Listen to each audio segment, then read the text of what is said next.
En algunas ocasiones, el terapeuta puede quedarse atascado mientras aplica la técnica de la flecha hacia abajo, porque el paciente da una respuesta de sentimiento, como por ejemplo, eso sería terrible o me gustaría mucho. Tal como se ilustra en el ejemplo que sigue, en esos casos el terapeuta debe demostrar empatía y luego tratar de volver al carril correspondiente para disminuir la posibilidad de que el paciente reaccione negativamente ante el interrogatorio. El terapeuta le explicará las razones de sus preguntas repetidas y tratará de introducir variaciones por medio de preguntas como las siguientes. ¿Y qué hay si eso es verdad? ¿Por qué es tan malo? ¿Qué es lo peor de? ¿Qué significa eso respecto de tu persona? Entonces, como ejemplo, podríamos decir, en el caso de Sally, que está en su texto, para mí, por ejemplo, el terapeuta dice, para mí es importante comprender cuál es la parte que más te perturba de todo esto. ¿Qué significaría para ti si tus compañeros de cuarto y tus amigos obtuvieran mejores calificaciones que tú? Entonces el paciente responde, oh, no podría soportarlo. Terapeuta, quiere decir que te sentirías muy molesta, pero ¿cuál sería la peor parte de la situación? El paciente, que probablemente me menospreciarían. Terapeuta, ¿y si te menosprecian y si te menospreciarían, cuál sería el problema? El paciente, esa situación me resultaría odiosa. Terapeuta, por supuesto que estarías molesta si eso sucediera, pero ¿qué ocurriría? El paciente, no lo sé, pero sería muy malo. El terapeuta, ¿significa algo respecto de ti que te menosprecien? El paciente, claro, significaría que soy inferior, que no soy tan buena como ellos.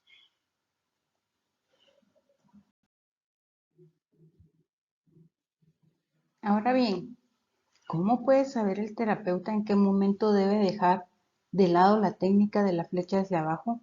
Pues bien, generalmente puede suponer que el paciente ha elevado creencias intermedias importantes o una creencia central cuando éste comienza a mostrar un cambio negativo en su estado de ánimo y o cuando comienza a expresar la creencia con las mismas palabras o con palabras similares. Por ejemplo, ¿qué significaría si fueras inferior a ellos?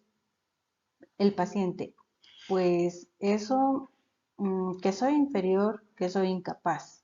Eso serían entonces las creencias centrales. La cognición se refiere a cualquier actividad mental y puede manifestarse en forma de conceptos o ideas, significados, imágenes y creencias. La TREC distingue entre cuatro tipos de cogniciones: descripciones, interpretaciones, inferencias y evaluaciones. Veamos cada una de ellas a continuación. Tales cogniciones están organizadas en tres niveles y están formadas por representaciones proposicionales y esquemas. Algunas de estas cogniciones son más conscientes que otras.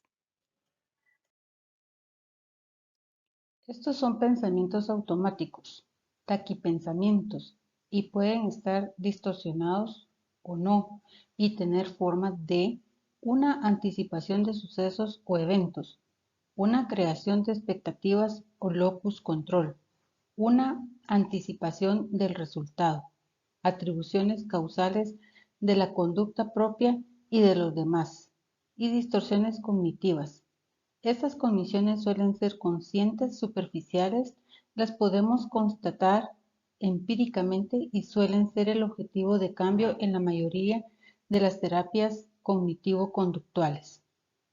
No obstante, todas estas cogniciones no dan como resultado reacciones emocionales, sino que van acompañadas de una valoración o evaluación significativa de esa percepción de la realidad.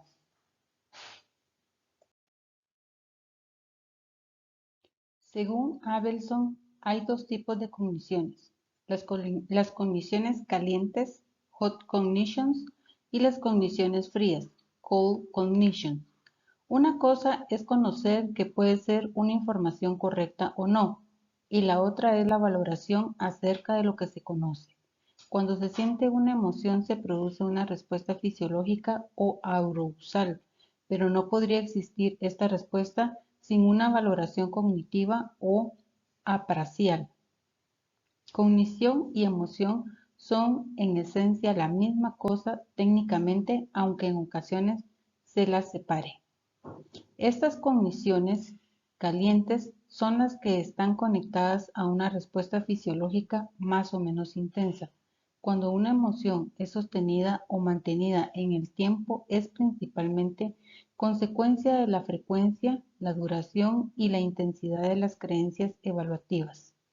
Estas cogniciones serían menos conscientes que las primeras, más profundas y se tratarían de valoraciones o significados personales sobre la realidad percibida.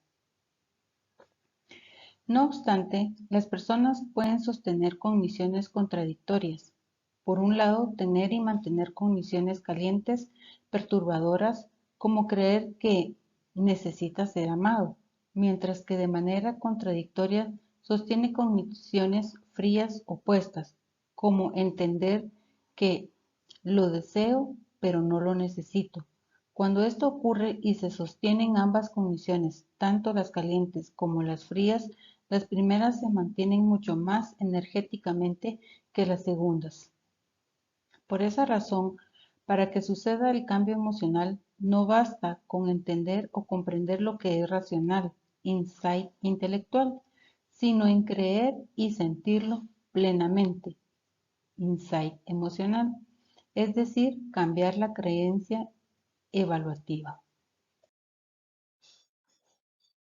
Las emociones, antes de ser procesadas cognitivamente, reciben el nombre de emociones precognitivas. La otra vía es la reflexiva o valorativa, que requiere más tiempo. Estas emociones se denominan emociones postcognitivas. La emoción no es mediada solo por las creencias, por el procesamiento de la memoria explícita, sino también por estructuras no conscientes como asociaciones no verbales. Las creencias evaluativas pueden ser generales o semánticas, reglas de vida o esquemas, como necesito el amor y la aprobación de otros significativos, y situaciones o episódicas, autobiográficas, como necesito que mi pareja me conteste el WhatsApp ahora, en función de si el cambio terapéutico se produce sobre el esquema general o sobre un hecho concreto. Dará lugar a un cambio filosófico, solución elegante, o un cambio inferencial que sería la solución no elegante.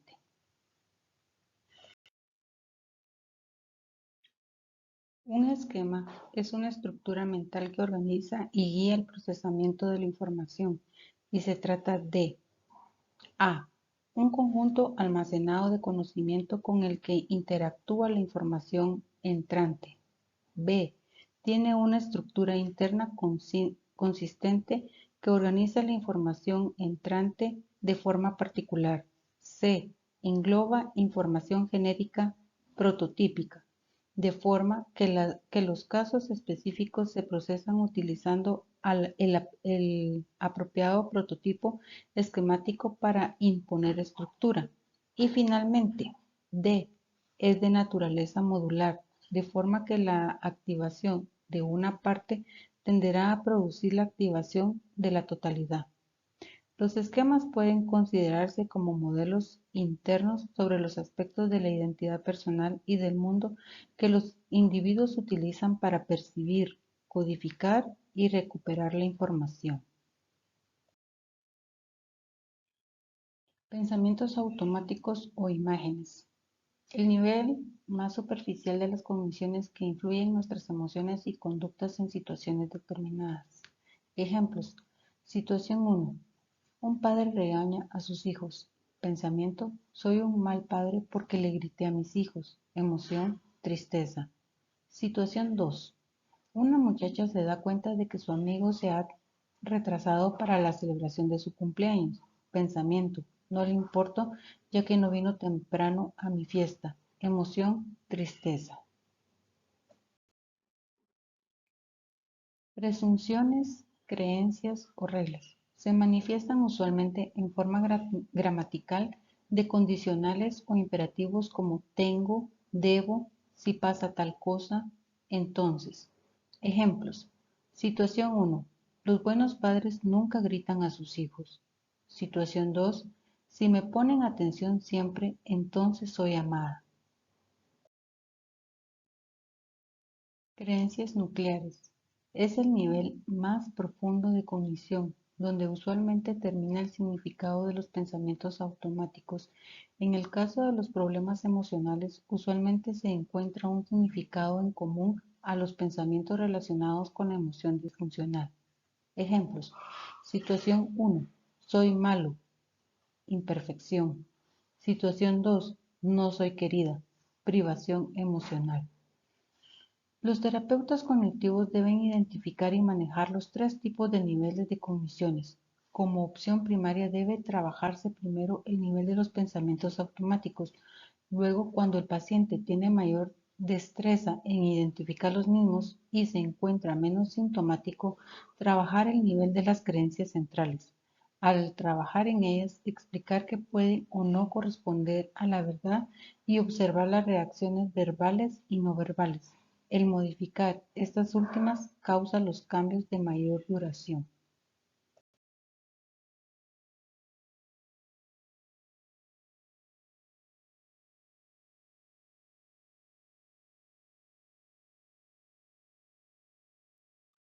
La terapia cognitiva tiene la característica de ser altamente estructurada, lo que le brinda una mayor objetividad en los resultados y a continuación se presenta por orden los puntos más importantes de la entrevista. 1. El chequeo del ánimo, ansiedad o los síntomas. Es recomendable utilizar escalas objetivas o validadas. El autor recomienda las escalas de Beck para la depresión y ansiedad. Estas se pueden obtener por medio de la Corporación de Psicología de San Antonio, Texas. Asimismo, usted las puede bajar del internet.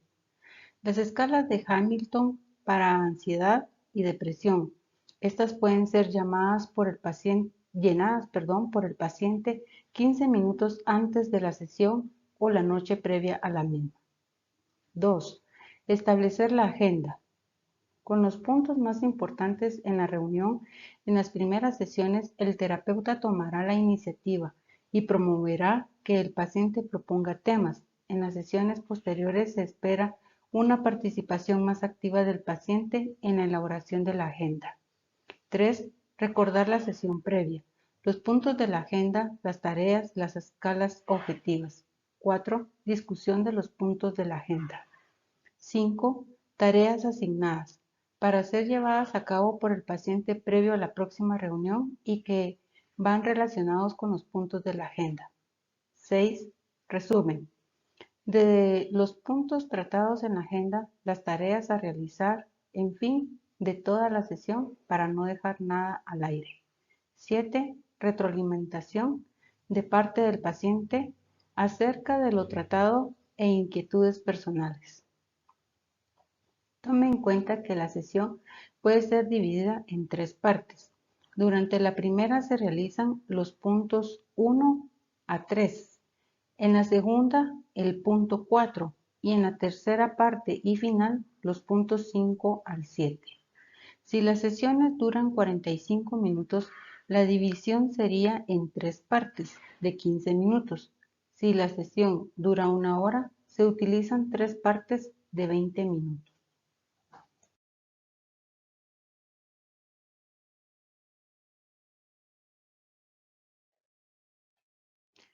Objetivos y estructura de la sesión inicial. Antes de la primera sesión, el terapeuta revisa los resultados de la evaluación que se hizo del paciente durante la admisión. Recuerde que es importante que un diagnóstico detallado es el fundamental para la importancia de esta estructura, ya que el tipo de perturbación o perturbaciones según el DSM-5 determinan los ajustes necesarios que pueden o que deben hacerse a la terapia cognitiva estándar para administrarla a ese paciente. Los problemas planteados por el paciente, su funcionamiento actual, sus síntomas y su historia ayudan al terapeuta a realizar una conceptualización inicial y a establecer un plan general de la terapia. El terapeuta escribe en un formulario de notas aquellos puntos que desea tratar durante la primera sesión. A continuación, se enumeran los objetivos del terapeuta en la sesión inicial. 1. Crear confianza y rapport. 2. Iniciar al paciente en la terapia cognitiva. 3. Instruir al paciente respecto de su trastorno, del modelo cognitivo y del proceso de la terapia. 4. Normalizar las dificultades del paciente e inculcarle esperanza. 5. Averiguar y, en caso necesario, corregir las expectativas del paciente respecto de la terapia. 6. Recabar información adicional acerca de las dificultades del paciente. 7. Utilizar esta información para desarrollar una lista de objetivos. El terapeuta debe añadir a sus notas otros datos relevantes, tales como si el paciente está bajo medicación por sus problemas psicológicos, si esa medicación ha sido prescrita y tiene una adicción al alcohol o las drogas. Antes de describir cada elemento de la sesión, se hace necesaria una advertencia. Si el paciente está desesperado o tiene actitudes suicidas, será necesario modificar el formato de la primera sesión o de cualquier otra. Es fundamental determinar el grado de tendencia al suicidio para descubrir cuál es la razón de la falta de esperanza del paciente e inculcarle esperanza. La intervención en la crisis se antepone a cualquier otra.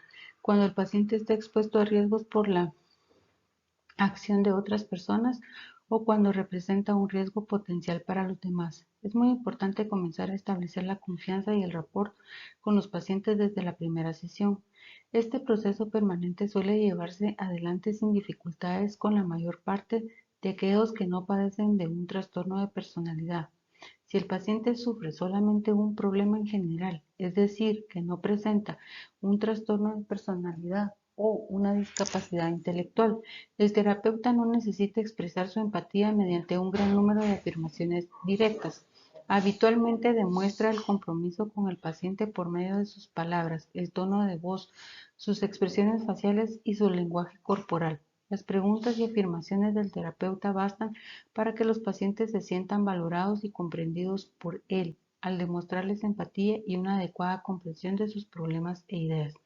El terapeuta transmite en forma implícita y a veces en forma explícita los siguientes mensajes: que se preocupa por el paciente y que confía en que podrán trabajar juntos, que cree poder ayudarlo y enseñarle a ayudarse a sí mismo, que desea comprender verdaderamente lo que está experimentando y ponerse en su lugar, que aunque el paciente pueda estarlo, él no está abrumado por los problemas que se plantean, que ha entendido y ayudado, que ha atendido y ayudado a otros pacientes como él, que considera que la terapia cognitiva es el tratamiento adecuado en su caso y que va a mejorar.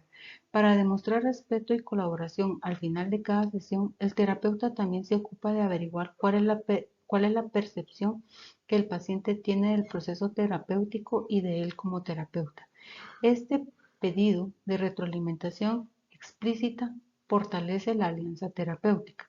La retroalimentación por parte del paciente permite al terapeuta saber si está resultando empático, competente y comprensivo, y también lo habilita para realizar en esta etapa temprana correcciones de cualquier percepción errónea. Los pacientes suelen apreciar esta invitación poco frecuente a dar una retroalimentación al profesional. Con ese pedido están recibiendo un mensaje positivo del rol que desempeñan en la terapia y de la capacidad que tienen para influir en el proceso terapéutico. En ocasiones el terapeuta y el paciente muestran perspectivas diferentes respecto de lo que ha ocurrido en una sesión. Si el terapeuta requiere la retroalimentación del paciente de manera no defensiva, y exhaustivo, tendrá mayores posibilidades de investigar estas importantes situaciones. Lo ideal es que el plan se establezca en forma rápida y precisa. La explicación del funcionamiento hace más comprensible el proceso de la terapia para el paciente y lo insta a tener una participación activa, de una manera estructurada y productiva. Cuando no se logra establecer bien los planes, suelen producirse algunos diálogos improductivos, ya que el terapeuta y el paciente pueden no centrarse en las cuestiones más importantes para este. Hacia el final de la sesión, cuando controla el trabajo para el hogar, el terapeuta vuelve a referirse al plan. Las tareas que se asignan servirán al paciente para pensar y quizá anotar el nombre del tema. Eso es mejor que una descripción extensa de una situación o problema que quiera incluir en la sesión siguiente. La mayor parte de los pacientes aprenden con facilidad a colaborar con el plan.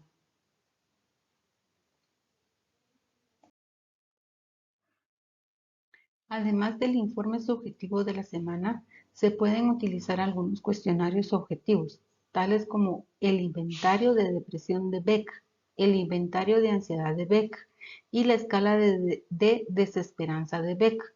Estos cuestionarios ayudan al paciente y al terapeuta a controlar con objetividad el estado anímico del paciente. Un cuidadoso análisis de estas pruebas puede ayudar al terapeuta a captar problemas que el paciente no ha explicitado verbalmente. Por ejemplo, dificultades para dormir, disminución del deseo sexual, sentimientos de fracaso o aumento de la irritabilidad. Si no dispone de pruebas objetivas, el terapeuta puede dedicar algún tiempo de la primera sesión a enseñar al paciente a proporcionar un puntaje de su estado de ánimo en una escala del 0 al 100. Piensa en la última semana en promedio. ¿Cómo ha estado tu depresión o tu ansiedad o tu ira? Si estos son los problemas en cuestión, tomando como base una escala del 0 al 100, en la cual el 0 significaría una ausencia total de depresión y el 100 lo más deprimida que jamás te hayas sentido. El terapeuta toma nota del puntaje de las pruebas objetivas y rápidamente revisa algunos puntos particulares para determinar si las pruebas determinan algo importante para el plan. Presta atención especial a los puntos relacionados con la falta de esperanzas y la tendencia al suicidio. También puede confeccionar un gráfico con los puntajes del paciente a fin de que sus progresos resulten más evidentes para ambos. Si el paciente se resiste a completar formularios, el terapeuta agrega este problema a su plan para poder identificar y evaluar los pensamientos automáticos acerca de llenar formularios. En caso necesario, puede de común acuerdo con el paciente establecer puntajes del 0 al 100 o de baja, media, alta severidad para mantener de este modo la colaboración. A continuación, usted podrá ver el gráfico de los puntajes de Sally en las pruebas objetivas.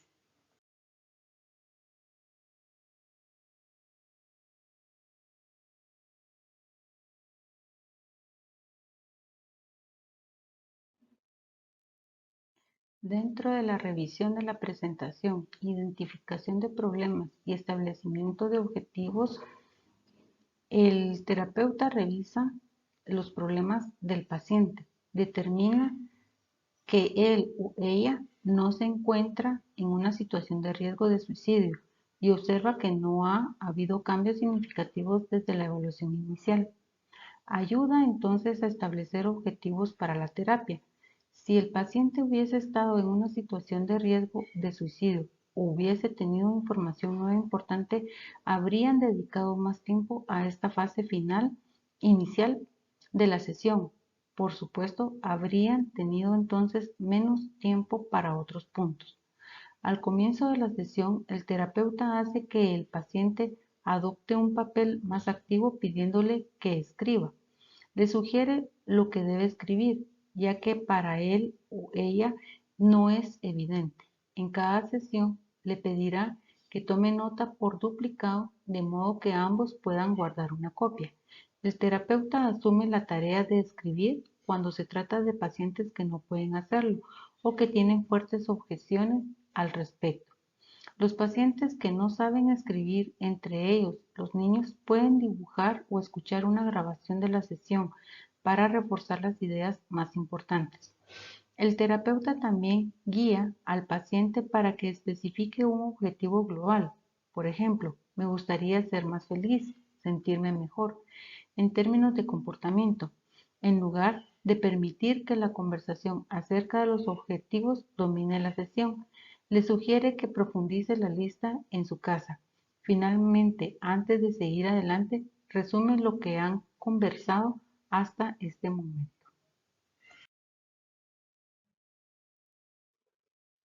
Desde el comienzo, el terapeuta averigua y corrige, en caso necesario, lo que el paciente ya sabe acerca de este tipo de terapia. Le da explicaciones acerca del modelo cognitivo, valiéndose de los ejemplos que surgen en las sesiones, y le da una perspectiva de la terapia que va a encarar. En este apartado, el terapeuta explica, ilustra y registra el modelo cognitivo empleando ejemplos del propio paciente. Trata de limitar sus explicaciones a un par de oraciones por vez y le pide al paciente que exponga con sus propias palabras lo que él ha dicho para controlar su comprensión. Si el paciente hubiese tenido dificultades o limitaciones en sus capacidades cognitivas, el terapeuta habría utilizado más apoyos concretos para el aprendizaje, como por ejemplo rostros con distintas expresiones para ilustrar emociones. También se ocupa de que el paciente anote los puntos más importantes. El paciente, en particular, capta con facilidad el modelo cognitivo. Si el paciente hubiese tenido dificultades para identificar sus pensamientos o sus emociones, el terapeuta habría podido sopesar la posibilidad de aplicar otras técnicas, aún corriendo el riesgo de aumentar su malestar o de interferir con el rapport. Si en cambio hubiese decidido dar mayores explicaciones acerca del modelo cognitivo, debería haber procedido con precaución para que el paciente no se sintiese mal por no haberlo captado rápidamente. A veces es difícil captar algunos pensamientos porque circulan muy rápido. Eso no es un problema importante. Volveremos a este punto en otro momento. Ese sería un ejemplo a decir al paciente. En el siguiente apartado, el terapeuta indaga acerca de los pensamientos automáticos que se producen en forma de imágenes visuales. Los pacientes suelen tener más dificultades para identificar esta clase de pensamientos visuales y muchas veces no son capaces de dar ejemplos. Sin embargo, cuando desde el comienzo de la terapia se les advierte acerca de la existencia de este tipo de imágenes, la tarea se facilita. De esta manera, el terapeuta instruye al paciente para que advierta que los pensamientos automáticos pueden aparecer en diferentes formas y hasta en diferentes modalidades, aumentando la probabilidad de que tome conciencia más rápidamente de sus pensamientos automáticos en cualquier forma que aparezca. El terapeuta sigue instruyendo al paciente en la terapia, impartiendo el mensaje de que los pacientes deben compartir responsabilidades para hacer progresos en la terapia. En la mayor parte de los casos basta con una breve explicación. Es bueno que en la primera sesión el terapeuta brinde al paciente una idea general acerca del tiempo que deberán estar en terapia. A muchos pacientes les sugiero un periodo que va de 1 mes y medio a 4 meses, aunque hay algunos que pueden requerir un tiempo más breve o deben limitar el tiempo debido a cuestiones financieras o condiciones de sus seguros. Otros pacientes, en especial aquellos que deben trabajar sobre dificultades psicológicas crónicas o que desean trabajar problemas ligados a un trastorno de personalidad, pueden necesitar 1 año o más de terapia. La mayoría de los pacientes progresa satisfactoriamente con una sesión semanal, excepto los que están muy deprimidos o angustiados, los que presentan conductas suicidas o evidencian claramente que necesitan más contención. Hacia el final de la terapia, las sesiones se pueden esparcir gradualmente para dar a los pacientes más oportunidades de resolver problemas, tomar decisiones y utilizar en forma independiente las herramientas que han adquirido en la terapia.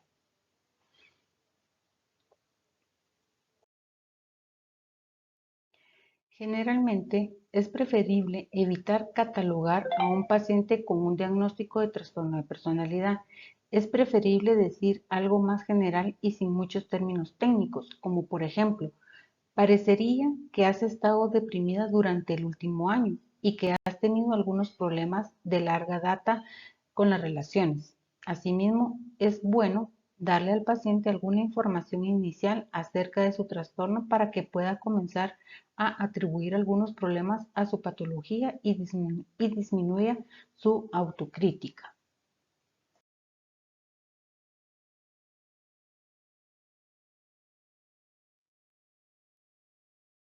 El terapeuta busca asegurarse de que las tareas para el hogar resulten exitosas.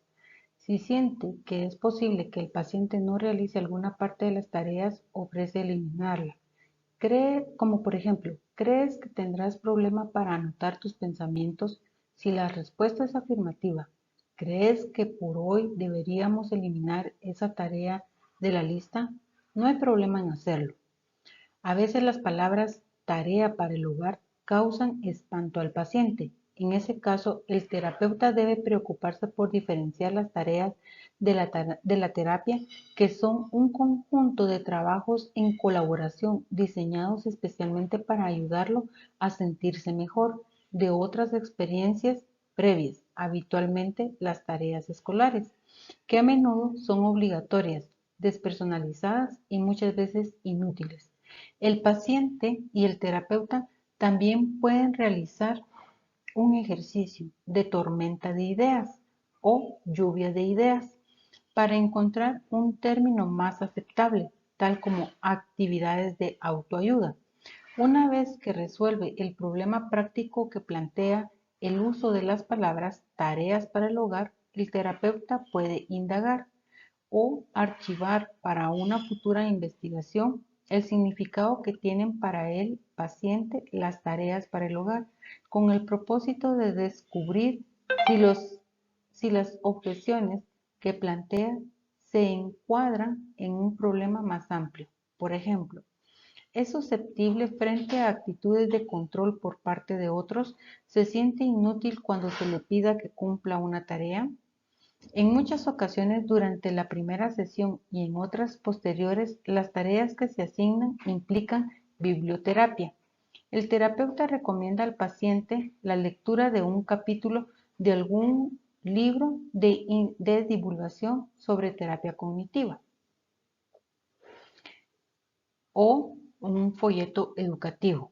Es importante incentivar al paciente para que se comprometa activamente con la lectura. Cuando lo lea, consigne sus notas para después decirme si está de acuerdo o no y si tiene relación con lo que a usted le ocurre.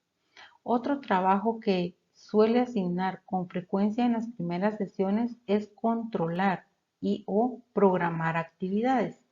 El objetivo es llevar al paciente a retomar actividades en las que antes había alcanzado logros o placer. Dentro de la retroalimentación, también es esta una ocasión para que el paciente se exprese y para que el terapeuta resuelva cualquier malentendido. Algunas veces el paciente hace una interpretación idiosincrática de lo que el terapeuta ha dicho o hecho. Preguntarle al paciente si alguna cosa lo hizo sentirse incómodo es una manera de permitirle expresar y controlar sus conclusiones. Además de retroalimentación verbal, el terapeuta puede pedir al paciente que complete un informe de terapia por escrito. A continuación, un ejemplo de las preguntas del informe de terapia. Algunas veces el paciente tiene una reacción negativa ante su primera sesión. El terapeuta trata entonces de especificar el problema y establecer el significado que tiene para el paciente. Luego interviene y o plantea el problema para abordarlo en la siguiente sesión. Aquí, el terapeuta se da cuenta de que es necesario fortalecer la alianza terapéutica. Es posible que él no haya percibido los signos de insatisfacción del paciente durante la sesión o bien que el paciente los haya ocultado. Si el terapeuta no hubiese pedido retroalimentación acerca de la sesión o hubiese tenido menos capacidad para manejar la retroalimentación negativa, es posible que el paciente no hubiese regresado la siguiente semana. La flexibilidad del terapeuta con las tareas ayuda al paciente a examinar nuevamente sus percepciones erróneas respecto de la terapia cognitiva. Al responder a la retroalimentación y hacer los ajustes necesarios, el terapeuta demuestra comprensión y empatía hacia el paciente. Eso facilita la colaboración y confianza. El terapeuta, al comienzo de la siguiente sesión, deberá expresar la importancia de trabajar en equipo para adaptar la terapia y la tarea para el hogar a las necesidades del paciente. En el futuro no dejará de lado por completo las tareas para el hogar, sino que se asegurará de asignar más tareas en colaboración y procurará que el paciente no se sienta abrumado. En resumen, la sesión inicial tiene varios objetivos importantes. Como ustedes pudieron ver, es establecer el rapport, profundizar la conceptualización, explicar al paciente el contenido y la estructura de la terapia cognitiva, instruirlo acerca del modelo cognitivo y del trastorno que padece y darle esperanzas y alivio para sus síntomas. Asimismo, es muy importante que en esta sesión se desarrolle una alianza terapéutica sólida y que el paciente sea alentado para unirse al terapeuta para lograr los objetivos deseados. Segunda sesión y siguientes, estructura y formato. En la segunda sesión se utiliza un formato que luego se repite en todas las sesiones siguientes. A continuación, se describe el curso general de la terapia desde la segunda sesión hasta casi la finalización. El plan típico para aplicar desde la segunda sesión en adelante es el que se describe en los numerales del 1 al 6 que usted puede ver en su pantalla. El terapeuta experimentado puede hasta cierto punto alterar el orden de los elementos presentados. Se sugiere, en cambio, al terapeuta cognitivo principiante que se ciña lo más posible a la estructura de sesión mencionada. Los objetivos del terapeuta durante esta segunda sesión son ayudar al paciente a escoger un problema u objetivo en el que centrarse, comenzar a resolver problemas y reforzar el modelo cognitivo y la identificación de pensamientos automáticos. También continúa instruyendo al paciente respecto de la terapia cognitiva para que se ajuste a la estructura de la sesión, al trabajo conjunto, la retroalimentación al terapeuta y la consideración de sus experiencias pasadas y presentes a la luz del modelo cognitivo. Si el paciente se siente mejor, el terapeuta también comienza a implementar el trabajo de prevención de las recaídas. La preocupación fundamental es el fortalecimiento de la alianza terapéutica y el alivio de los síntomas.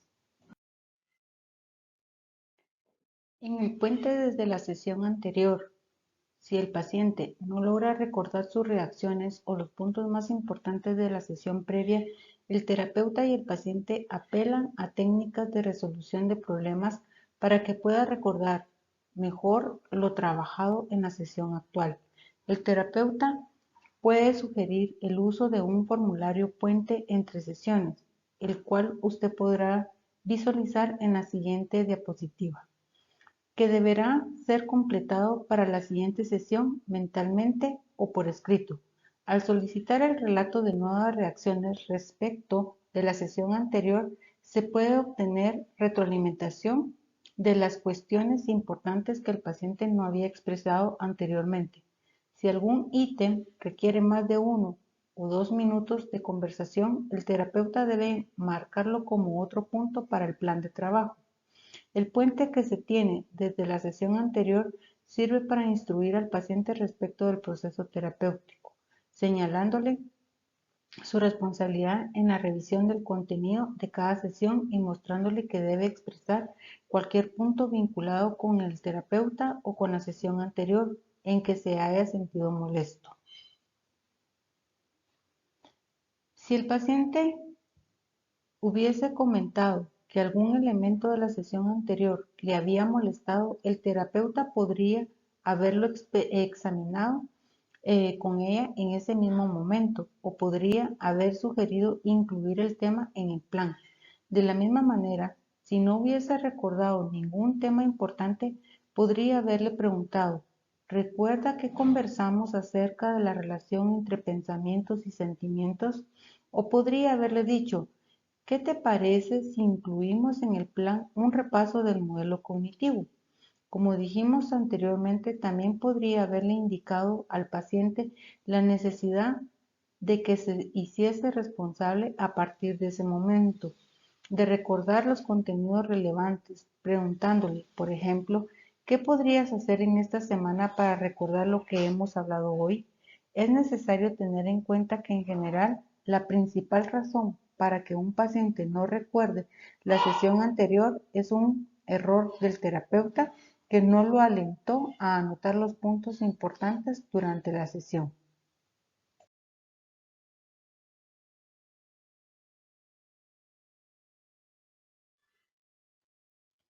Cuando se establece un plan, a menudo los pacientes necesitan al comienzo que se los incentive para que sugieran temas para el plan. En ocasiones no reconocen con exactitud qué cosas los han estado perturbando o no están seguros de cuáles son los temas adecuados. El terapeuta los instruye para que planteen problemas que requieran alguna clase de ayuda para alcanzar la solución. Por ejemplo, ¿de qué problema o problemas deseas ocuparte hoy? ¿Qué podrías, qué pondrías en el plan para recibir ayuda el día de hoy? ¿O sobre qué temas deberíamos trabajar hoy? Si los puntos para tratar son demasiados, el terapeuta y el paciente fijarán en conjunto las prioridades, especificarán la cantidad de tiempo que desean dedicar a cada uno y, en caso necesario, pospondrán uno o más puntos para la semana siguiente. El terapeuta no siempre necesita seguir el plan, más aún, en algunas situaciones no debe seguir el plan establecido. Sin embargo, cuando se aparta de lo planeado, debe hacer explícita esa digresión y solicitar el acuerdo del paciente. Durante la sesión, por diversos motivos, el terapeuta puede sugerir cambios en la distribución del tiempo. Puede hacerlo sí, como ocurre en el ejemplo que usted puede visualizar en su libro. El paciente está muy preocupado por algún asunto en particular y necesita más tiempo para hablar sobre eso. También puede suceder que surja algún tema nuevo que sea de particular relevancia. A veces el cambio debe efectuarse porque el estado de ánimo del paciente empeora durante la sesión. El terapeuta suele también tratar de evitar que el paciente se adentre en temas periféricos que no estaban incluidos en el plan y que no resulten prometedores para el avance en la sesión. Como excepción, no obstante, puede ocurrir que el terapeuta, de manera breve, encare deliberadamente con el paciente una conversación intrascendente con un propósito determinado. Por ejemplo, puede preguntarle acerca de una película que el paciente acaba de ver, pedirle opinión acerca de un tema de interés general o preguntarle sobre su familia para levantarle el estado de ánimo, para facilitar la alianza entre ellos o para evaluar sus habilidades cognitivas o sociales. La revisión de las tareas para el hogar. Diversos estudios sugieren que los pacientes que hacen regularmente sus tareas para el hogar mejoran más que aquellos que no lo hacen. Efectuar una revisión de las tareas para el hogar en cada sesión refuerza el comportamiento y pone de manifiesto el valor de las efectuadas en la semana. Según La experiencia de muchos terapeutas, si las tareas no se controlan en las sesiones, el paciente comienza a creer que no son importantes y el cumplimiento desciende significativamente. A veces la revisión de las tareas demanda poco tiempo. En otras ocasiones, en cambio, puede ocupar casi todo el tiempo de la sesión, especialmente cuando las tareas contienen temas que el paciente desea tratar. Entonces el terapeuta deberá tratar de revisar todas las tareas para el hogar durante la sesión y por eso consigna el tema del examen para tratarlo más tarde. No es necesario que revise las tareas separándolas del resto del plan de la sesión. Muchos terapeutas experimentados integran la revisión de las tareas al tratamiento de los problemas incluidos en el plan de la sesión. El terapeuta principiante, en cambio, debe tener siempre presente en qué momento de la sesión se encuentra y qué cosas tiene aún pendientes. Es más sencillo limitarse a una estructura determinada y señalar los temas que deben tratar más tarde.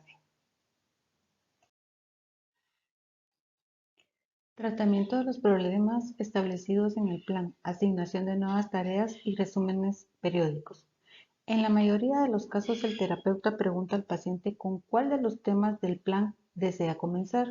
De esta manera, otorga al paciente la posibilidad de ser más activo y asertivo y le permite tomar más responsabilidades. En algunas ocasiones, el terapeuta asume la iniciativa de seleccionar algún punto particular del temario para comenzar, especialmente cuando considera que esta elección llevará a un mayor avance en la sesión.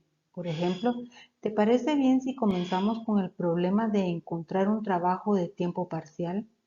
El terapeuta introduce sus propios objetivos en los momentos adecuados, cualquiera sea el tema en discusión. En esta segunda sesión, el terapeuta no solo busca ayudar al paciente en la resolución de problemas, sino que además, uno, relaciona el tema con los objetivos del paciente para su terapia. 2. Refuerza el modelo cognitivo. 3. Continúa enseñando al paciente a identificar sus pensamientos automáticos. 4.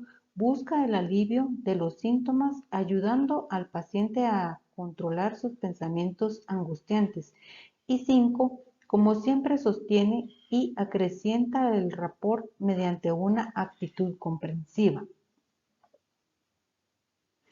En esta primera parte, entonces el terapeuta busca tener un panorama del problema, sutilmente del paciente el modelo de cómo expresar el problema en una síntesis. Luego trata de identificar los pensamientos automáticos del paciente, llevándolo a recordar una situación específica.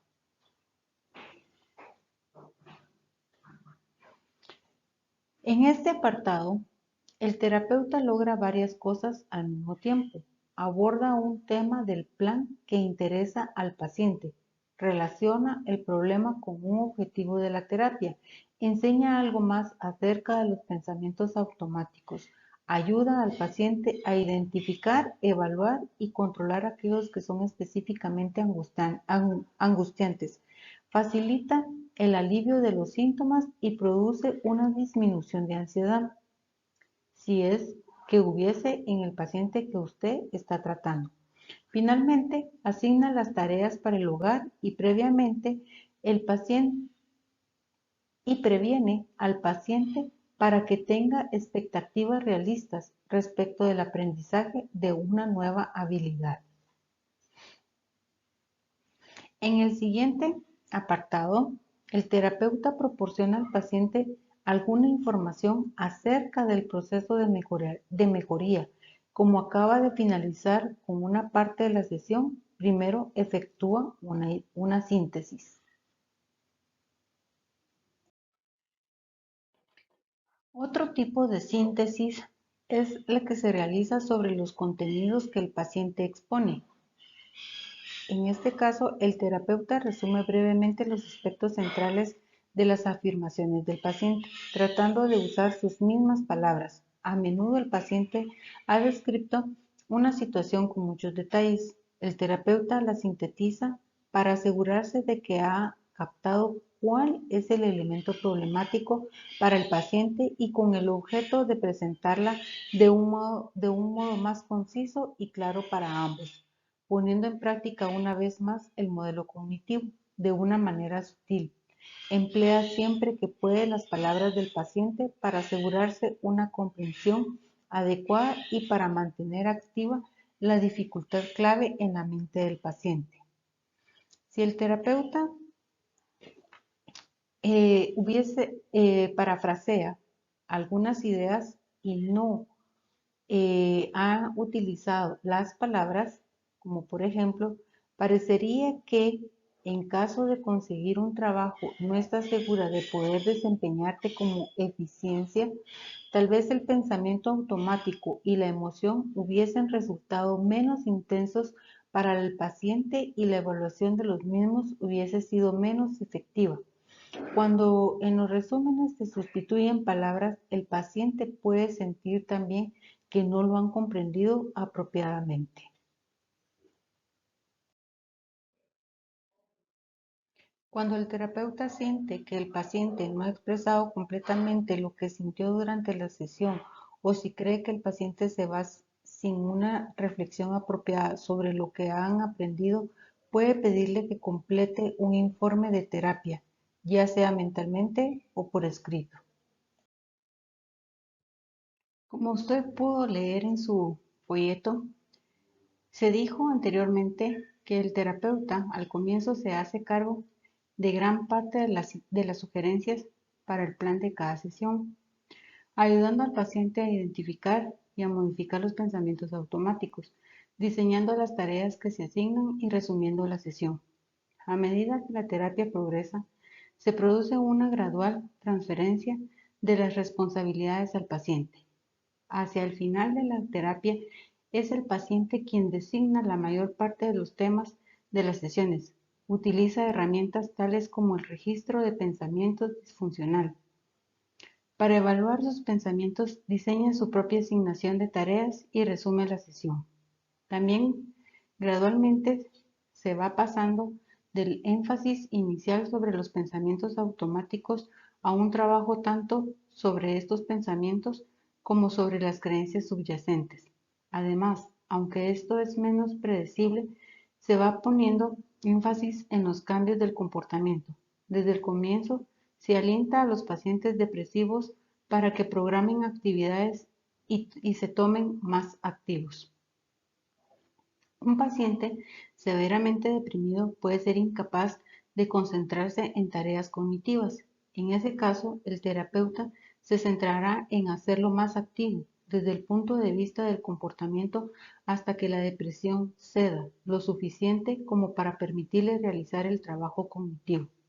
El terapeuta se dedica a los cambios de la conducta para que el paciente pueda poner a prueba ciertos pensamientos o creencias y además para que practique nuevas habilidades tales como la asertividad.